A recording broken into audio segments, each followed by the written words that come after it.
ఏమండి మీ lucky number 3 ఎప్పుడు చూసినా మూడిగా ఉంటారు. రే రే రే ఆగు. ఏంటి ఆలోచిస్తున్నావు? అరుణ్ గురించా? అతను వస్తాడు. వాళ్ళ నాన్న 6 నెలలు అన్నాడు, కంగారు పడకు. అదంతా అబద్ధం. అరుణ్ని ఎక్కడ దాచినా సరే నేను తీసుకొస్తాను. కానీ ఒక కండిషన్, నువ్వెప్పుడు మూడీగా ఉండకూడదు. నువ్వు నవ్వుతూ ఉండాలి. నువ్వు నవ్వితే నాకు ఎనర్జీ, నవ్వకపోతే నాకు ఎలర్జీ.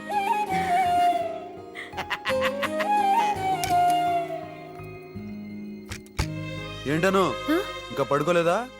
వెళ్తున్నాను. ఆనందన్నావా? నాకు ఆకలిగా లేదు. ఆకలిగా లేదా? వాళ్లే మొత్తం తినేశారా? అది కాదు. నువ్వు మోమాట పడుతున్నావు. నీకు మంచి దోశలేసి పెడతాను రా. గ్యాస్ అయిపోయింది. గ్యాస్? నువ్వు పని చేయి, అక్కడ మంచి ఆవకాయ పచ్చడి ఉంది, అది తీసురా. దోశలేసి పెడతాను రా.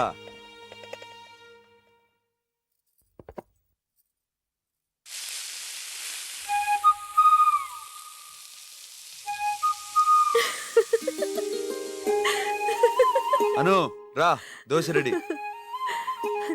ఐరన్ బాక్స్ మీద దోశలా?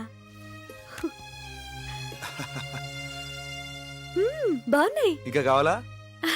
ఇంకా చాలు, చాలా థ్యాంక్స్. నేను చెప్పాలి నీకు థ్యాంక్స్. చిన్నగా ఉన్నాయని సరిపోవంటే పొద్దుటి వరకు నేను వేస్తూ కూర్చునేవాడిని. మిమ్మల్ని ఎవరు చేసుకుంటారో కానీ చాలా లక్కీ. Thank you.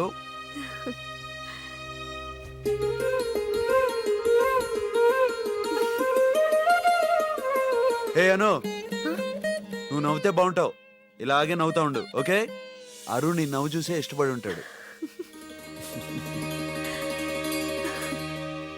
నేను చిన్నప్పటి నుంచి చాలా కష్టాలు పడ్డాను సార్. మీరే ఎలాగైనా దయ చూపించి నాకు ఈ జాబ్ ఇప్పించండి.